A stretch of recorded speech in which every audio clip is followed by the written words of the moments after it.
프루지오. 2부로 다시 인사드립니다. 안녕하세요. 프루지오 라이프 구독자 여러분, 공인중개사 서명균입니다. 안녕하세요. 프루지오 라이프 세무 전문가 쌤 언니 박소기 세무사입니다. 새 정부가 출범하면서 이 세제에도 많은 변화가 있었는데 이 내용들 계속해서 소개해 드릴게요. 이 콘텐츠 보시면 절세에 도움되는 방안들 정말 많으니까 끝까지 시청해 주시고요. 세무사님, 개정안의 세 번째 핵심 어떤 건가요? 다주택자의 양도세 중과가 한시적으로 배제됩니다. 원래 다주택자가 이 주택을 양도하게 되면 중과세율이 많이 붙었었죠? 네, 그렇죠. 조정 대상 지역 내에서 2주택자인 경우는 20%를, 3주택 이상인 경우는 30%를 중과하게 됩니다. 네. 기본 세율 6%부터 45%의 추가로 세율이 적용되는 거니까요. 네. 만약 양도 차익이 10억 원인 경우에는 세율 45%에 30% 중과세율까지 더하면 75%의 세율이 적용되는 것이죠. 네, 다주택자의 경우에는 기본 세율에 중과세율까지 더해지고 또 지방세도 있잖아요. 네, 맞습니다. 지방세까지 포함하면 82.5%의 세금이 부담되고 결국 양도차익이 대부분이 세금으로 나가게 되는 구조가 되죠. 그리고 양도소득세의 경우에는 장기간 보유한 부동산을 처분하는 경우가 많기 때문에 장기 보유에 따른 장기보유 특별공제를 적용해 주는데요. 다주택자의 경우에는 장기보유 특별공제를 적용해 주지 않고 있습니다. 네, 이 조정 대상 지역의 다주택자는 장기보유 특별공제도 못 받는 거죠? 네. 이런 상황에서 개정안이 좀 어떻게 완화가 됐습니까?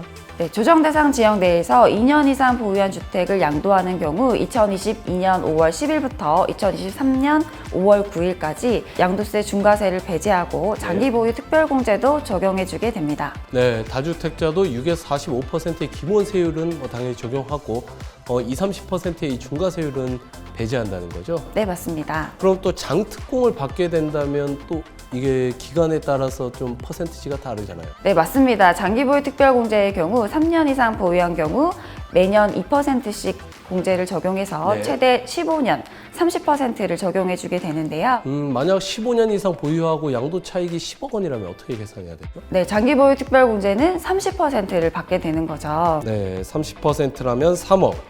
좀 사례를 통해서 좀 한번 세부담 이 변화를 비교해 주시겠어요?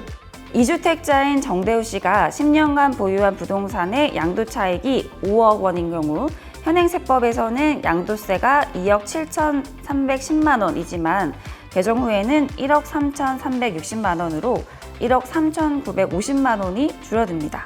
네, 절반으로 양도세 부담이 줄어들죠. 네, 그러네요. 이 다주택자라면 반드시 기억해야 할 개정안이네요. 이렇게 새 정부에서 긴급한 사항으로 양도소득세와 관련된 개정안을 발표했고요. 또 이 외에도 다양한 방면의 개정안들이 좀 예상이 된다고 하는데요. 매년 이 시기가 되면 아마 종합부동산세에 관련된 뉴스들이 가장 많은 것 같아요. 네, 종부세도 변화가 있을 것으로 예상이 되는데요. 현행 종부세는 조정 대상 지역 내 몇 주택을 보유하고 있느냐에 따라서 공제 금액과 세율이 달라지게 되어 있습니다. 그래서 1주택을 보유하고 있는 경우와 다주택자의 경우에는 이 종합부동산세에서도 많이 차이가 나더라고요. 네, 맞습니다. 특히 상속주택, 농가주택 등으로 다주택자가 된 경우에는 높은 종부세 부담을 호소하는 경우가 많았습니다. 네. 특히 상속 같은 경우에는 본인이 원해서 상속받은 것도 아닌데 다주택자가 됨에 따라 종부세 부담이 급격히 커지는 상태가 많았죠. 정부가 종합부동산세를 개선할 때 이 상속주택을 주택수에서 배제하는 방안을 추진한다고요? 네, 지방 농가주택과 문화재 주택도 종부세 계산 시 주택수에서 배제하는 방안을 추진하고 있는데요. 네, 부모님 사망으로 인해서 상속주택을 받는 등 좀 부득이한 사유로 다주택자가 되는 경우를 좀 구제해 주는 방안이라고 생각하면 되겠네요. 네, 맞습니다. 상속주택으로 다주택자가 되는 기존 1세대 1주택자에게 이전과 같은 세제 혜택을 준다고 합니다. 네, 여기서 혜택은 종부세 계산할 때 공제 금액을 6억 원이 아닌 1세대 1주택에 해당하는 11억 원을 공제해주고요. 네. 보유기간에 따라서 또 공제를 해주고 또 연령에 따라서 공제를 해주는 것들도 있는데 이 제도를 똑같이 적용해준다라는 것이죠. 네. 그런데 이전 정부에서도 이 상속주택 구제 방안으로 수도권 및 특별자치시인 경우는 상속 개시일로부터 2년, 또 광역시인 경우는 3년의 기간 동안 이 종부세 세율 적용 시 주택수에서 제외해줬잖아요. 네, 이제 이 방안이 추진된다고 하면 이게 폐지가 되는 거죠. 네.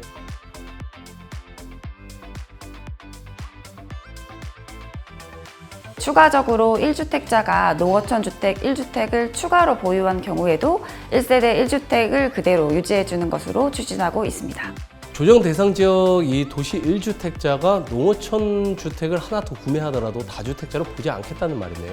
네, 정부는 3분기 중 이 개정을 완료하겠다는 입장이고요. 종부세 과세 기준일은 6월 1일이지만 종부세 고지는 12월인 만큼 바뀐 세법이 적용될 것으로 기대하고 있습니다. 네. 다음으로 증여세에서도 변화가 있을 것으로 예상되는데요. 증여의 경우에는 일정 금액을 공제해주는 인적공제가 딱 떠오르는데요. 많은 분들이 알고 계시는 그 숫자죠. 직계 좀비속인 경우 5천만 원, 미성년자인 경우 2천만 원, 배우자인 경우 6억 원, 바로 그 금액인데요. 네, 사실 이 증여가 뭐 결혼할 때 아파트 전세 금액으로 한 5천만 원 정도 지원받고 또 이것저것 받다 보면 10년 동안 5천만 원 훌쩍 넘는 경우가 좀 드물지 않잖아요. 그래서 성년인 경우에는 1억 원, 미성년자인 경우 5천만 원까지 상향한다는 이야기가 있습니다. 증여세 인적공제가 3천만 원에서 5천만 원으로 늘어난 다음에 한 8년 정도 유지되고 있는 것으로 알고 있거든요. 네, 이 공제 한도가 물가 상승을 반영하지 못하고 좀 비현실적이다라는 이야기가 많았거든요. 네, 뭐 부동산 가격도 계속 상승하고 있고 물가도 상승하는데 증여 한도가 8년째 그대로 유지되고 있다는 게 좀 많은 분들이 의문을 가질 것 같긴 해요. 네, 이 증여 인적 공제 한도가 8년째 계속 똑같은 금액이다 보니 좀 부담이 된다라는 이야기들이 나오고 있는 것이죠. 네. 7월에 나올 세법 개정안에 어떤 내용이 있는지 주목하셔야겠습니다. 오늘 박송희 세무사님과 함께 절세에 도움되는 세법 개정안에 대해 살펴봤는데요. 프리조 라이프 구독자 여러분께 많은 도움이 됐으면 좋겠습니다.